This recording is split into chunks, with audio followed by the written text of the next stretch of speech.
Hello, welcome again to Sport Unlocked. If you're enjoying the pod, always grateful if you can give us a rating 5-star on whichever platform you're listening to us on, and you can now listen to the pod on YouTube at Sport Unlocked there.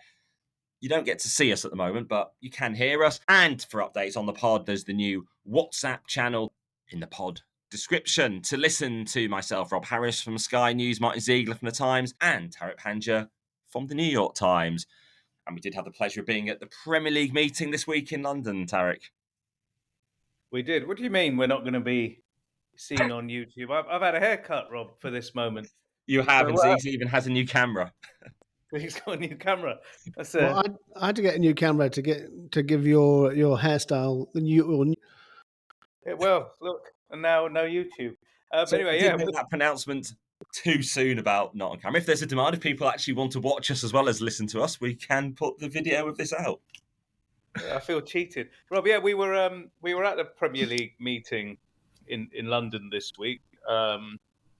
More hanging around hotel lobbies, and just want to apologise to the staff of the hotel. I suppose if having a swarm of journalists in their lobby upset them, because it might have been slightly frustrating this time. But yeah, this was although an example of an organisation, the Premier League, who were trying to intervene to enable us to be there.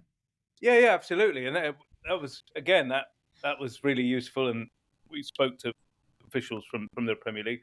But in terms of any great detail, we'll get on to later. Absolutely. Just what did the non-vote mean? And has victory been declared too soon? Perhaps by Manchester City over their latest financial case against the Premier League. Also, just what's happening with the Club World Cup, a theme we constantly return to because it is quite a struggle for FIFA. And we talk about being in the Premier League meeting. Well, what will be happening at the FIFA Council meeting next week? And will there be any media allowed? What about media being allowed into the big boxing fight at Wembley last weekend, Martyn? The latest Riyadh season episode, this time, Dubois Joshua being at Wembley. But not all media could get in, which perhaps is inevitable, big demand, but a surprising rejection. Yeah, so very interesting story this. Oliver Brown, chief sports writer for the Daily Telegraph, wrote a sort of very critical article column about the match. This was the day beforehand. I mean, lots of other people have been critical as well. I think this was probably quite sort of strongly worded about sports washing, etc. And he got a email from a senior public relations executive, London-based, saying, I presume you don't want to come. And he said, no, I do. I'm happy to talk about it. Anyway, turned up at Wembley, was refused entrance, and he got his sports editor to intervene, make a call, and was told that what he'd written was disgusting and that he wasn't going to get in. So I think this has sort of backfired quite badly because it's actually made a lot of headlines in itself.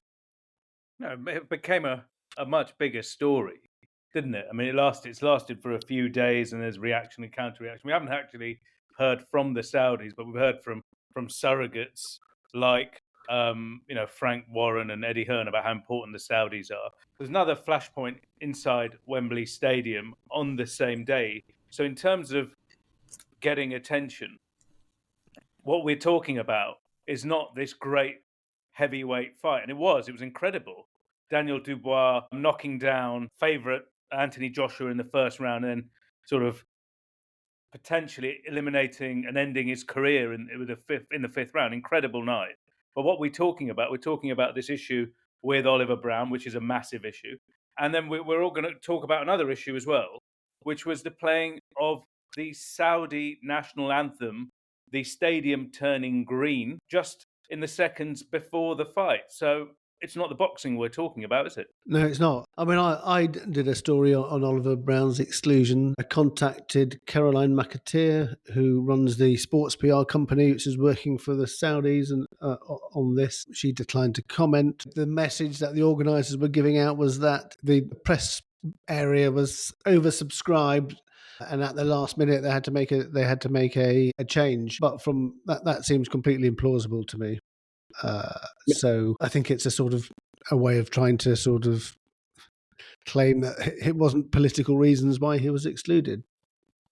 Obviously, Oliver himself printed part of the email that came from a PR executive, unnamed in his piece, that did directly link his opinions to attendance at the fight itself. So that connection is there, although, of course, it was a hugely in-demand fight. The Daily Telegraph did have at least another journalist there covering it. I suppose it does come out to the broader thing. If you're so against this thing taking place, can you see from their perspective why they say, well, why cover it? Why do you even want to be at this thing you claim shouldn't be taking place at all? Right, because it's a major event inside the United Kingdom. He's covering this thing. Otherwise, you're just going to get a press box full of influencers all of the time. Then just writing positive things, and I don't think that's how reporting, and certainly in a democracy like ours, is supposed to function. Maybe it doesn't happen in Saudi Arabia. I think we got to be clear there. I mean, the idea that you're going to get critical reporters or critical journalists reporting on events there or the government there. We've seen what could happen not that long ago, right? In an embassy, a consulate in Turkey. So, in terms of free reporting, maybe you can't do it over there. But this fight took place in London at Wembley Stadium. Although even when there have been fights in Saudi Arabia, officials have done interviews with visiting media, knowing that there would be questions about rights issues. I've also had the chance to ask Saudi officials myself about some of the criticism of the country. One thing as well about Oliver's piece is it only talks about the staging bit. It doesn't challenge the actual sporting context itself. And I think particularly in the boxing influencer fighting world, as we've seen, which this isn't, we've seen people questioning the very veracity and legitimacy of the fight. So what Oliver's piece doesn't do is doubt the context itself, the sporting integrity. It's merely just the venue chosen. Well, I think he was proven to be, in some ways, quite prescient, because in the hours after his story was published, what did we see? We saw this guy who seems to be referred to as Excellency by everyone, Turki al-Sheikh. This is the guy who's fronting the Saudi effort of boxing. And, arguably, he's put together some of the best cards we have seen in modern times. These big fights are happening, clearly because of this Saudi money. However, he was inside the ring with a chap called Rashid Al-Majid, known to be one of Saudi Arabia's foremost singers, in the ring, playing the Saudi Arabian national anthem at Wembley Stadium. I think, talking to people who were there were a lot of boos, etc., but maybe that wasn't heard on TV. The stadium lights were turned green in Saudi colours. That anthem was blared out. There wasn't a Saudi fighter in the ring. It wasn't on Saudi territory. We've never had a situation where a sponsor's national anthem has been played before. So what was happening was Saudi Arabia was having its moment to the world, right? And what was Oliver's piece about? Well, yeah, how they're using Wembley in that sense. But was the arch turned green? Yes, it was. Obviously, quite a discussion point over the last year about how and when to light the arch, and if it's a private event, they can light it as they wish. Yes, indeed. I spoke to the FA about this. So when they hire out the venue, Wembley Stadium, whether it's to a concert or NFL or the boxing, they basically hand over control over anything that's played and all the lights. So, the NFL, you have, you'll play the US national anthems played before the NFL matches, and they light up the Wembley Arch in red, white, and blue because of the colours of the American flag.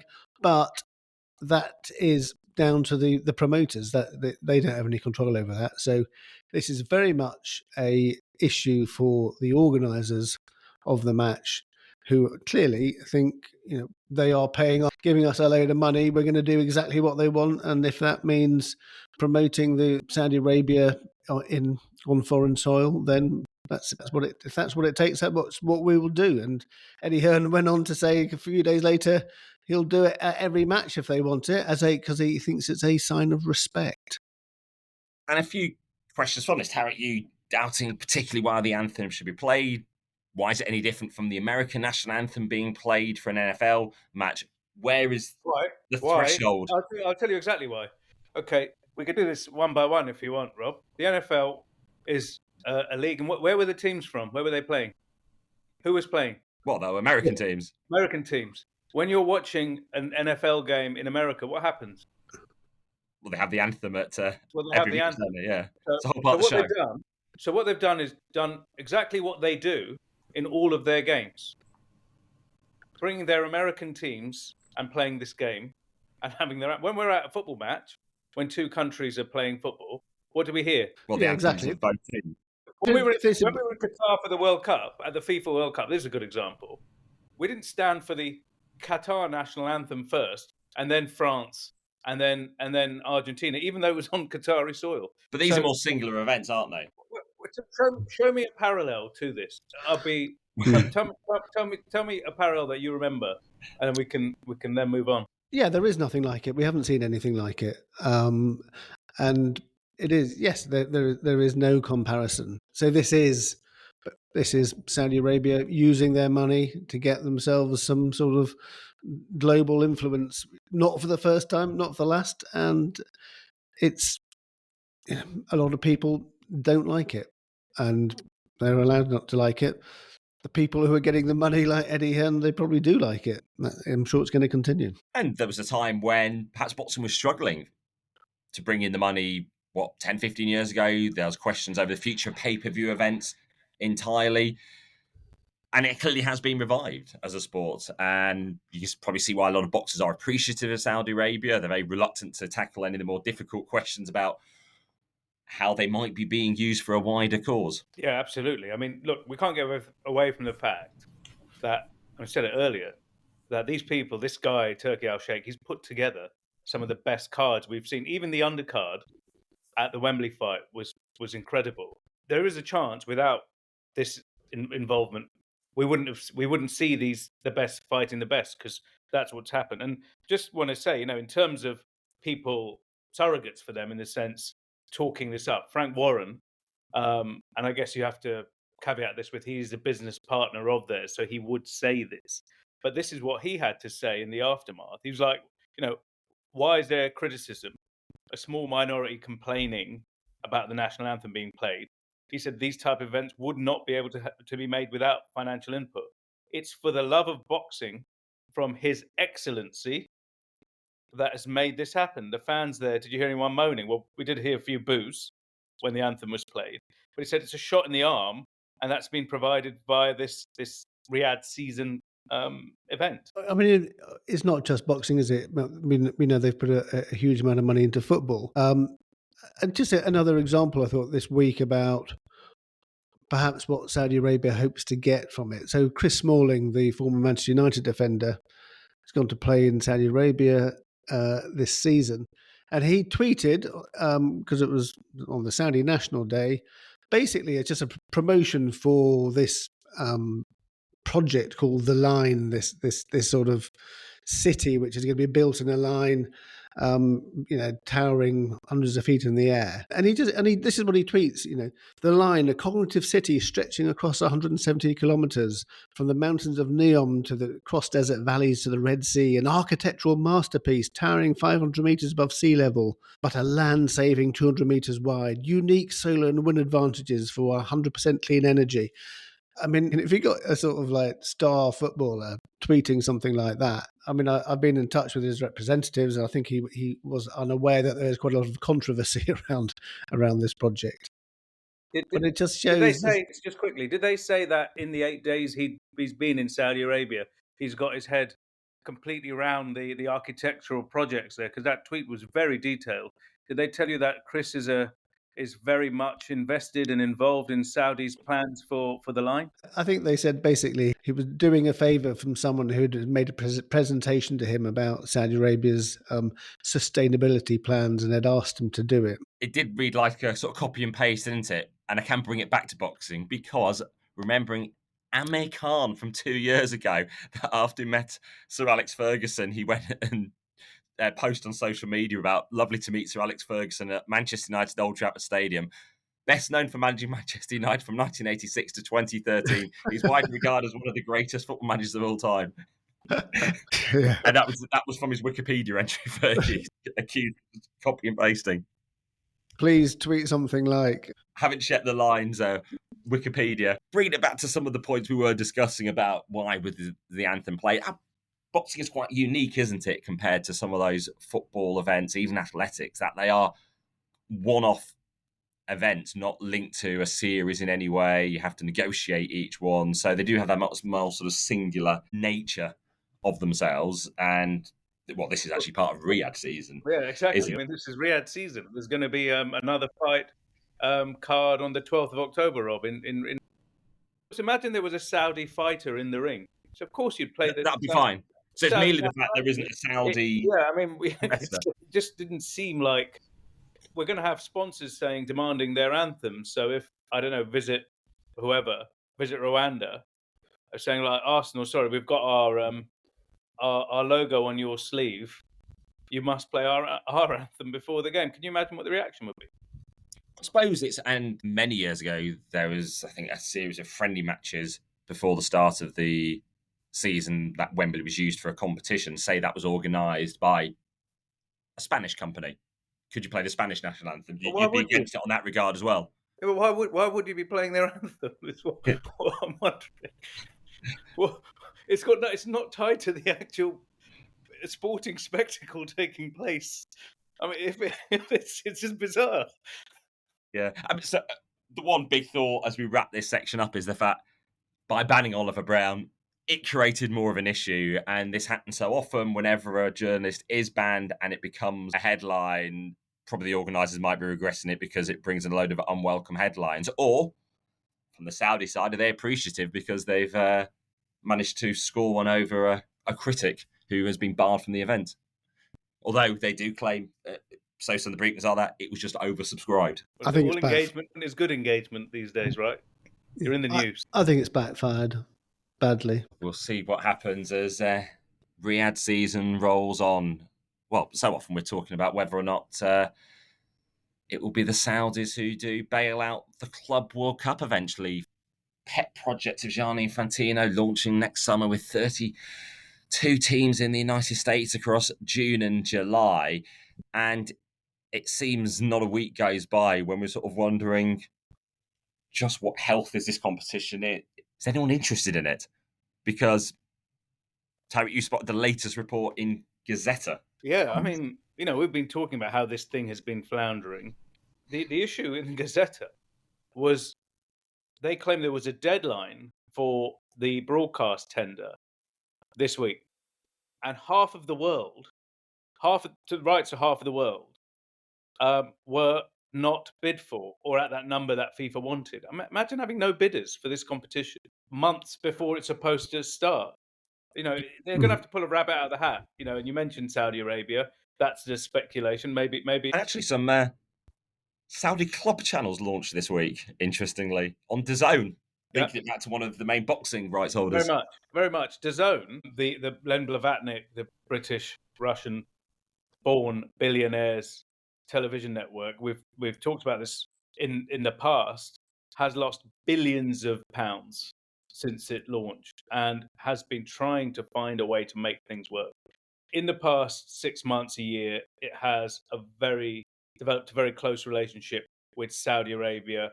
This Riyadh season, which we've mentioned, is now seems to be a 12-month concept and has multiple sporting events in it. And DAZN seems to be broadcasting as much of that content as possible. Now, should there be a situation where FIFA is rescued in a way by Saudi Arabia, would it be impossible that this stuff might be on DAZN? I don't know. Because, again, like I said, they're going to have to pull a rabbit. Something's going to have to happen, Zeeks, right, to get this television situation sorted out. They need this money to pay the clubs. Yeah, the clubs are expecting a big payday. That's the key. And, the likes of Real Madrid have been basically promised that it's going to be more than worth their while. So we're talking tens and tens of millions of pounds, dollars, euros, whatever, for them to take part. So you're only going to get that if you want to make the competition pay for yourself. You're only going to effectively get that from TV money. Unless you dip into your reserves. Some have said, well, will the member associations complain because you're taking money away from the funds that would be distributed to them? But do we ever really see much widespread dissent, say, in a FIFA Congress? Can you imagine a load of FAs standing up protesting about why is our money going to a select group of 32 clubs? Well, that's a good point, but when do we see them cheering the loudest? When do we see them rising to their feet in these congresses? When they're told how much money they're going to get.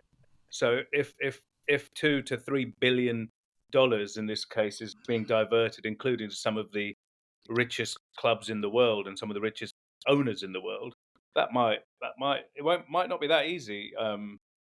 In my opinion. Is it often the case? You look at the finances though of how FIFA has its development funds, that sometimes not all the available funds are applied for by member associations anyway, because you actually do need to prove which project you're going to spend it on. Although it's the optics of this, isn't it? If here is hundreds of millions of dollars potentially diverted from cash reserves to hand out to clubs and in some cases some of the wealthiest players already in the world. Yeah, no, that's a good point, Rob. I mean, just to go back to whether people are interested in it, it's difficult to sell something which is new, isn't it?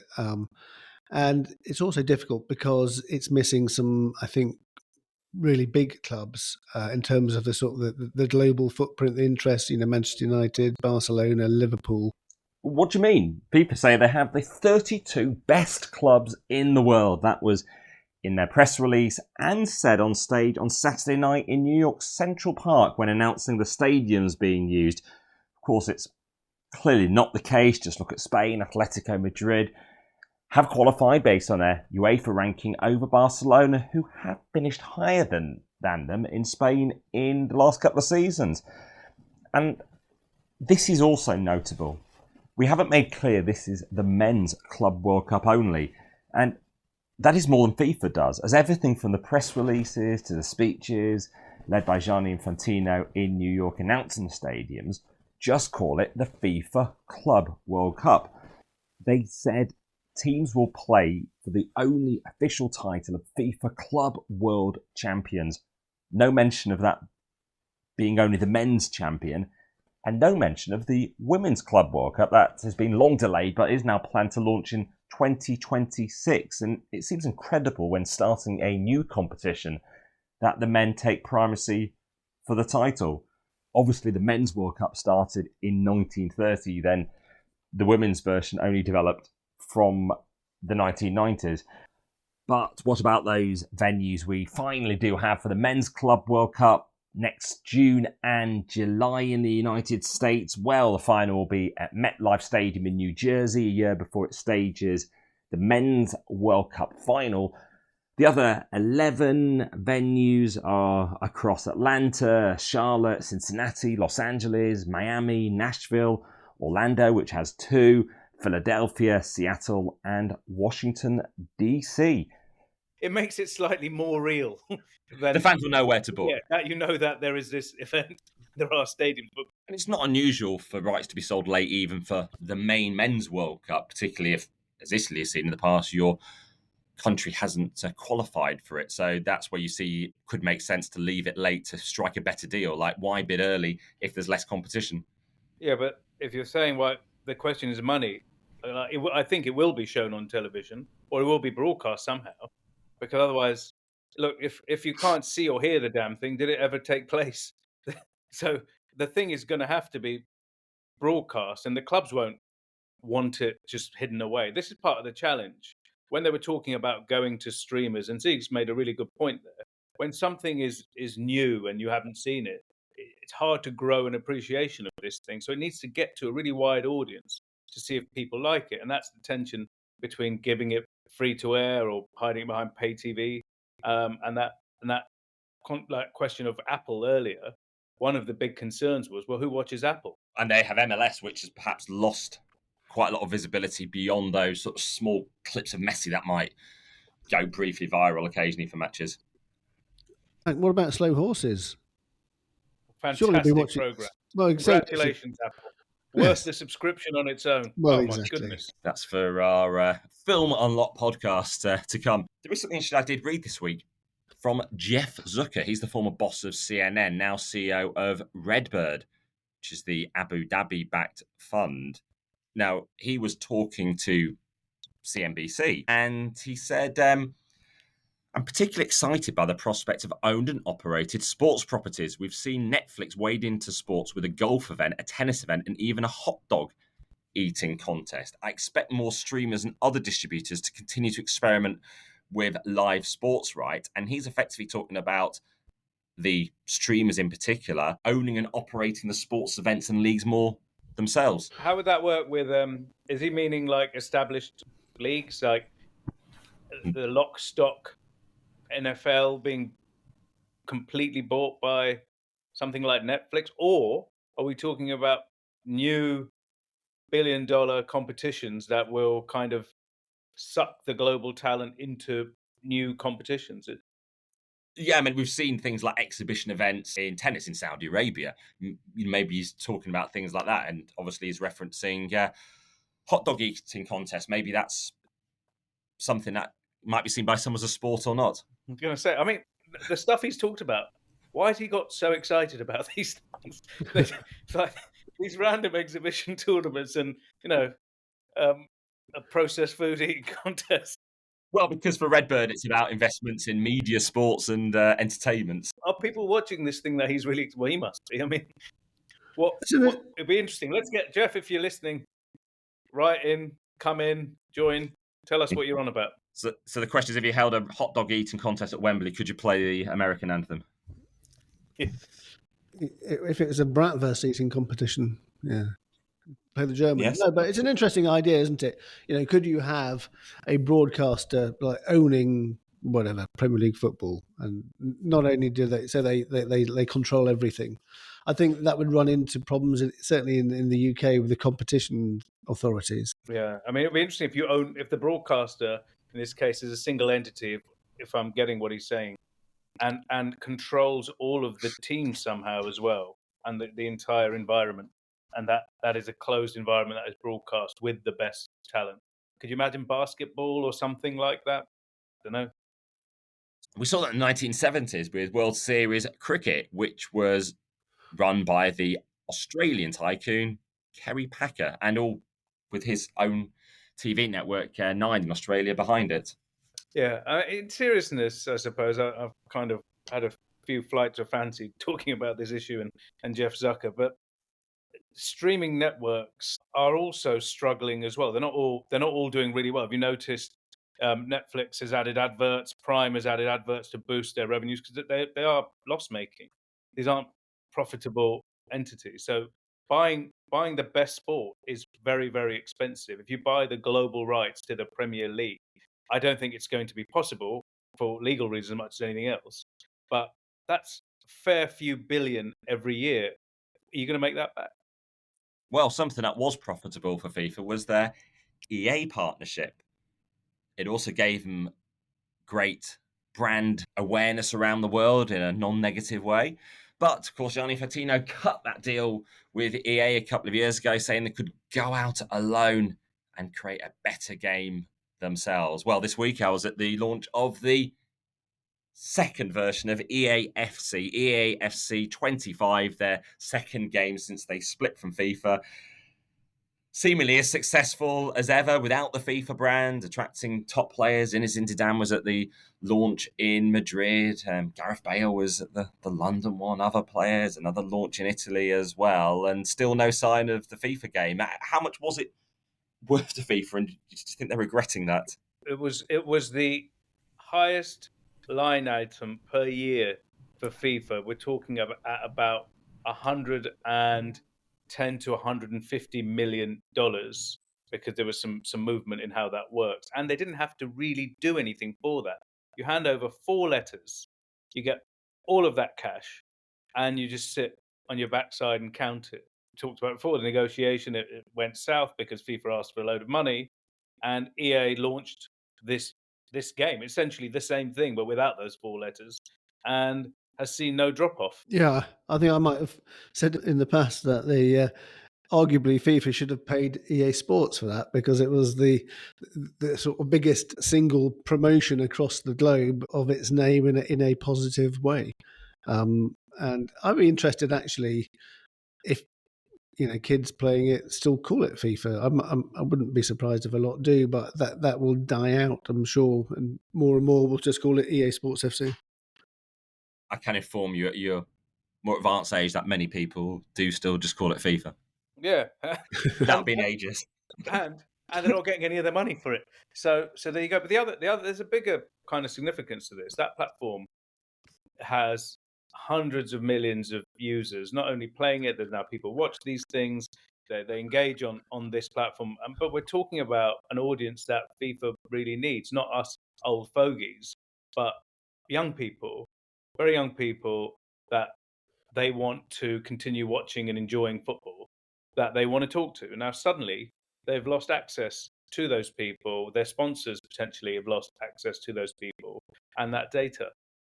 So you talk just about young people. Of course, the generation that grew up on the FIFA game, as it gets older, perhaps with more disposable income, we'll have the golden oldies gamers in decades to come who, grew up on consoles. And, they'll have a lot of potentially disposable income to play on these games when they're in retirement as well. So maybe that's why it's a bit of a mistake as well. I'm wondering when we're going to have like the veterans over 60s FIFA World Cup. Is that what you're suggesting, Rob?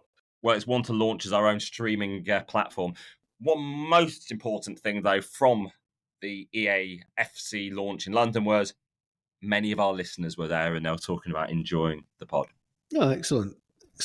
It was less clear at the Premier League meeting how many the club executives, though, were listening to us there, getting their latest info. Because what was this Premier League meeting eventually all about? Was it about the decisions that weren't taken, the votes that were dropped, and just what were the implications of that? And we're linking this all to the Manchester City case. This is not the large case on 115 charges, it's known as, but actually 130 charges.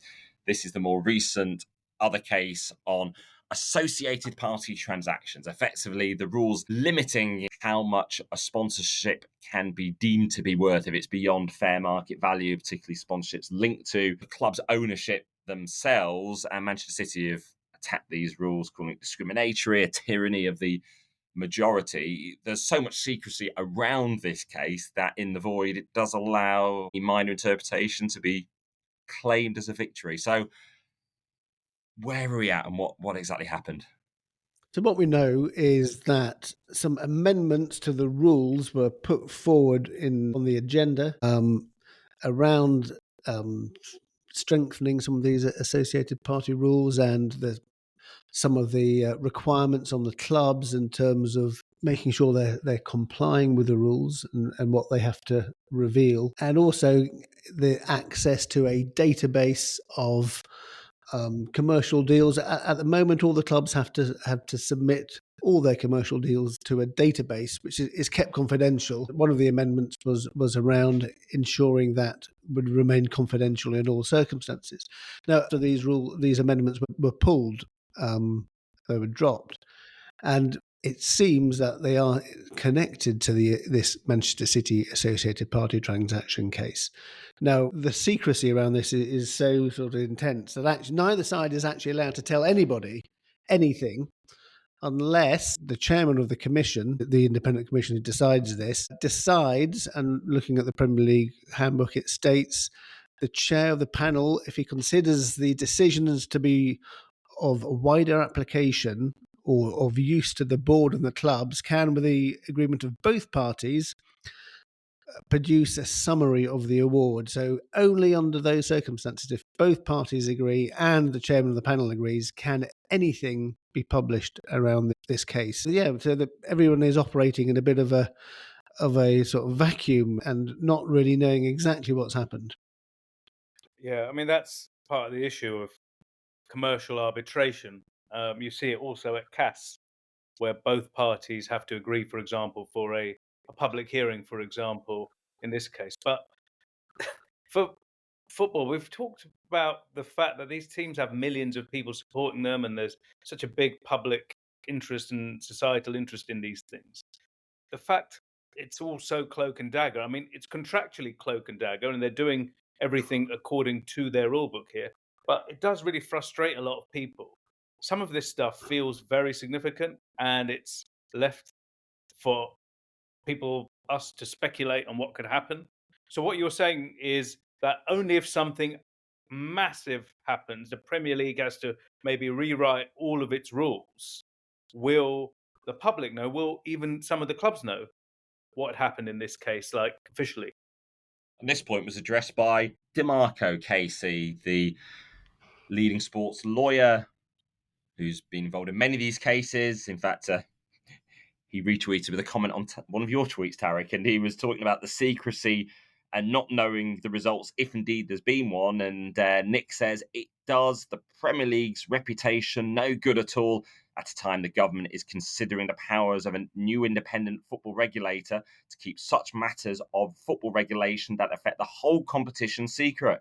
There is a decision of the very learned panel. It should now be published. That's how Nick DeMarco's post ended. And of course, Right. all the clubs, if they wanted to, they could hold a vote and decide, surely, do we want to change the rule to make it public? And if they got 14, then it would go through, wouldn't it? Yeah, it should do. But just to go back to, if it has to rewrite all the rules, actually, if it only has to rewrite one rule, then obviously that will have to be made public. So say it does sound like the case is finished. There has been an outcome.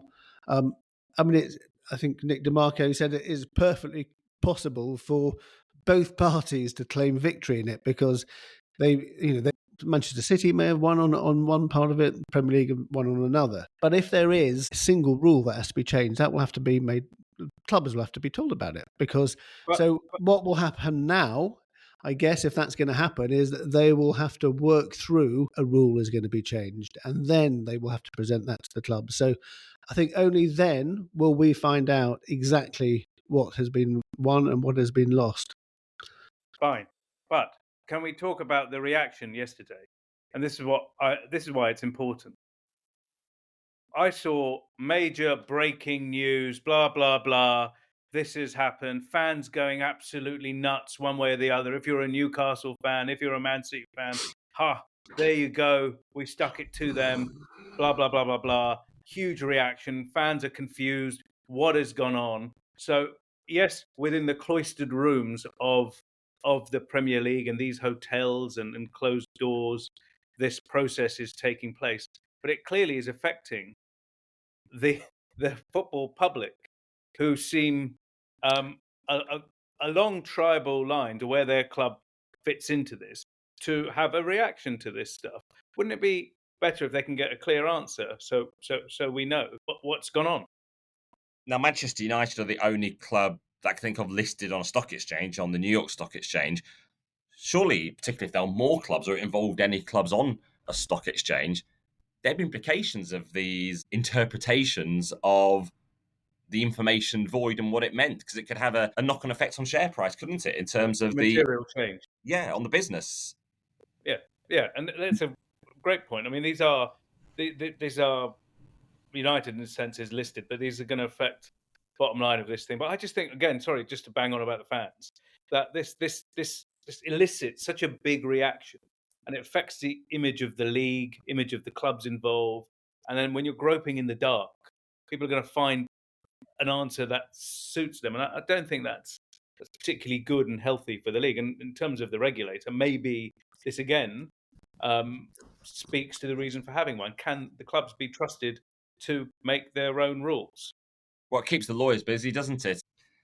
And the Premier League's bill for lawyers last season, over £40 million? 48.1 million for the whole of last season. Now, just to put that in perspective, it budgeted for 8 million. So it's 6 times what it budgeted for. I mean, we know probably the reason why. There's the 2 Manchester City cases. There's the investigation to Chelsea, the new owners, not so new now, but they self-reported the alleged irregular payments during Roman Abramovich's ownership. They've got the Nottingham Forest, Leicester City, and Everton PSR cases.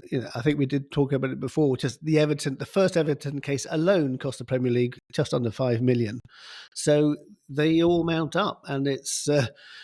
If you're a mid-ranking club, if you think that's effectively £2.5 million, you're not going to get. Is that the league's fault though, that 6 clubs may have been miscreants and breaking the rules? Just in terms of what they have to, if they have to follow the rules, and the clubs agreed to the rules to start with. Yeah, and to be fair to the league as well, with the PSR cases, they've done the fast track, so these things don't drag on for multiple years.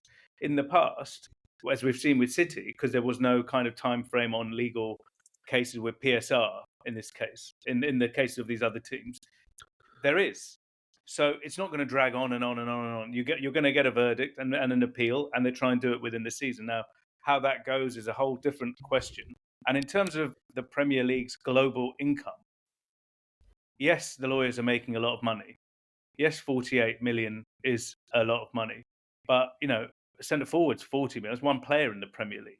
When you're talking about the integrity of the entire competition, I think it's not this huge amount of money that we're talking about in the context of this multi-billion pound Premier League, the consequences of having its integrity questioned.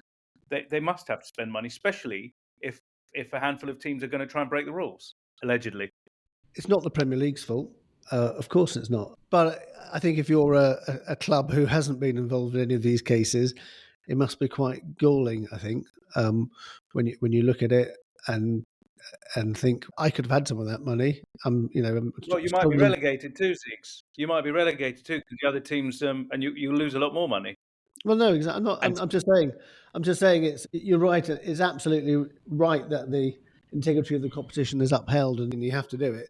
I think it's more the fact that some, for example, in the Leicester City case, the Leicester City's lawyer, they described the Premier League's legal costs as eye-watering. So I think there's a feeling among some clubs that actually they're paying money they don't need to, or it's some of the lawyers' bills are too high. What are Manchester City's legal bills? Do we know, guys? Rob, Ziggs? No, we don't. But we know that Lord Panic according to the lawyer, gets paid something around £5,000 an hour.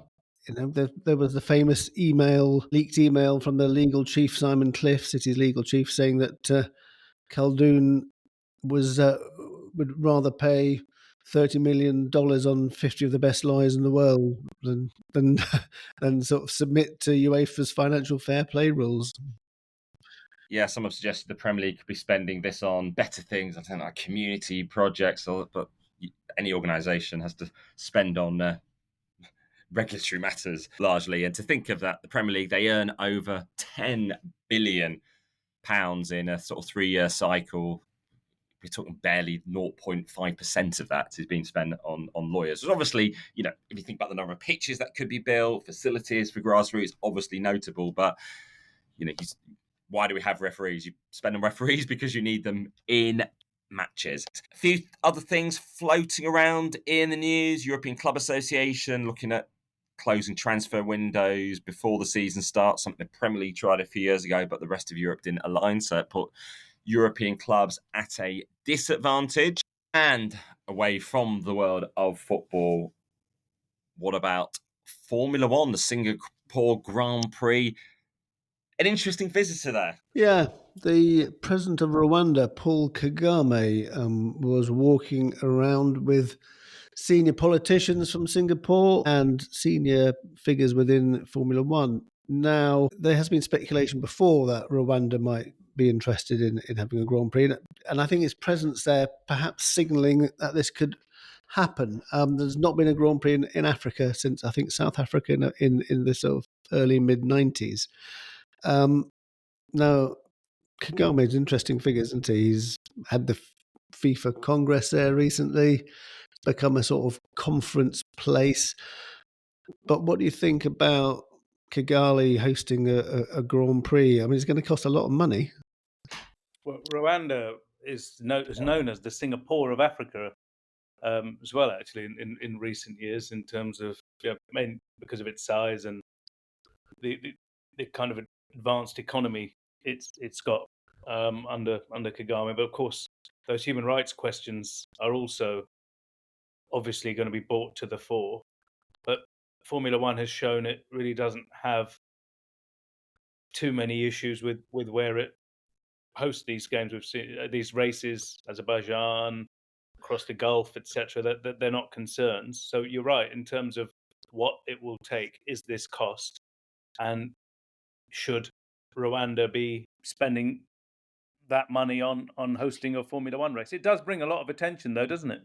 Yeah, and Africa should have a Formula One race if it's got the right backers, big audience there. If the sport is to be global, it seems an anomaly if it isn't being raced in Africa. It's not unusual for the Formula One circuit to be facing questions of the human rights of the countries they go to, and you have had drivers like Lewis Hamilton speaking out as well. Yeah, no, but I think quite a few places they've been to. There've been issues in Bahrain, Saudi Arabia, obviously. I mean, I just hope that the Formula One, if they do go there, that they actually help with the costs, and this doesn't sort of come down to the affecting the spending on the local population.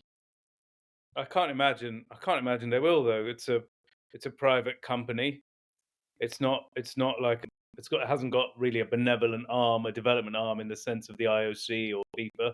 It is a for-profit business, and they sell these races, among other things, to the highest bidders, don't they? So they do. It's very clear they don't run a bidding process for it. Well, of course, Tariq, you and myself, we were in Kigali a few years ago for a FIFA Council meeting, and next week there is a FIFA Council meeting in Zurich, but unlike those days in Kigali, no planned media access. No, this is part of the current trend. If you remember, actually, under Gianni Infantino and the FIFA Council, there was a lot more access. There was even a mix zone for executive committee members or council members. Now it'll be hard pressed to even get through the doors for these things. So it'll be interesting what happens there, Rob.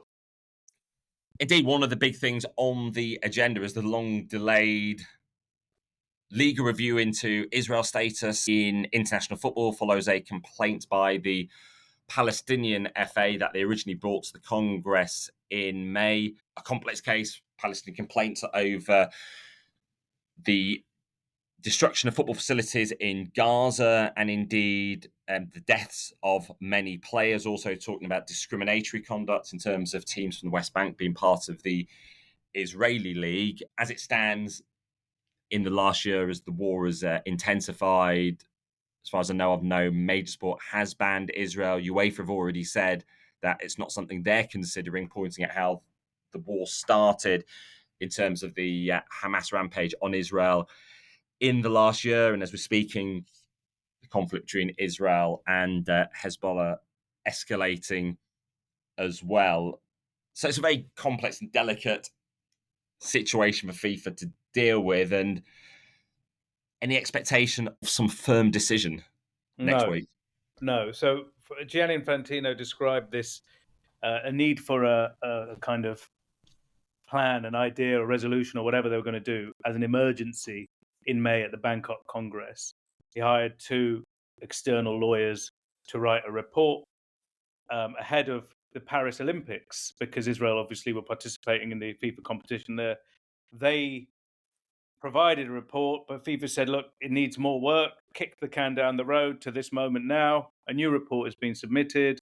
We've got this council meeting. My expectation here is this will be sent to 2 committees to adjudicate. One will be, I think, the compliance committee, the adjudicatory committee, to look at this question of the settlement teams or West Bank teams. The other one about those potential posts, abusive posts or anything like that, will go to disciplinary. That is the expectation. And then the ball moves further down the road. Yeah. I mean, to be fair, this has been kicked down the road for about 15 years in terms of FIFA, if not longer. And even in Sepp Blatter's time, it was raised and then put off. And I'm sure the similar will happen because I think the football authorities actually find it too difficult and just don't want to take a final decision on it. And we won't be able to ask them about it, of course, because there won't be any media access. Mentioning Blatter, when he had FIFA Council meetings, EXCO meetings that they called at the time, he would always do a press conference afterwards. Now media will not even be allowed into FIFA's headquarters. So if you want to attend, you'd have to stand outside the gates of the complex, and you couldn't even, I guess, get into the offices. Next to that very large security guard, a very, very large man who's normally posted. So good luck getting him further than that gate. And Blatter, just to give Blatter a bit of credit here, obviously a man doesn't deserve that much given everything that happened, but those press conferences were very feisty. No question was off limit, and they would often end up with some very, very pointed questions in his direction. But every quarter, he would show up for these council press conferences. Indeed. I still remember in 2015, in the weeks after the wave of arrest, the scandals, once he'd already quit and we'd been in Zurich and asking tough questions of him. A few days later, we saw him in St. Petersburg in Russia at the World Cup draw in one of the hotels we're in. I think he was arriving, we were trying to speak to him. Security was ushering him away, but he wanted to even speak to us then. But no chance to ask any questions. Obviously, a lot of issues on the plate. Interestingly, as we talk about this particular decision, some focus on the fact Russia were banned from competing over 2 years ago after the launch of the full-scale invasion of Ukraine. Some of the circumstances around that were teams already indicating they would refuse to play against Russia in Europe. That's not happened, with teams planning to boycott any matches against Israel, as they do play as part of UEFA. It does put into wider perspective the whole decision-making on FIFA when they decide to suspend FAs or not. The Russian Football Union is not suspended by FIFA. It's just the team suspended from playing. Over the years, they have suspended various FAs like Sudan, Zimbabwe, Nigeria for government interference. But mind if the latest winners of a FIFA trophy in the last week, the under-20 Women's FIFA World Cup winners, North Korea. Do we think there's any government interference there at all? Absolutely not. By FIFA. Absolutely not. Absolutely no government interference at all by North Korea. It's all Don't know why you completely separate from the North Korean government. The F. Well, perhaps we could ask about that. If only there was a press conference. You can always ask us questions. We'll try and answer them. Message us at Sport Unlocked on X, Facebook, and Instagram. Also follow us on that new WhatsApp channel as well. Good to run off through the varied issues. Complex. Yeah, very complex, and hopefully we've thrown a bit of light on it. And Tariq, very good new hairstyle. Look forward to seeing everyone on YouTube one of these days, guys. I do feel we need to post those pictures. But now, thank you for just listening. Goodbye for now.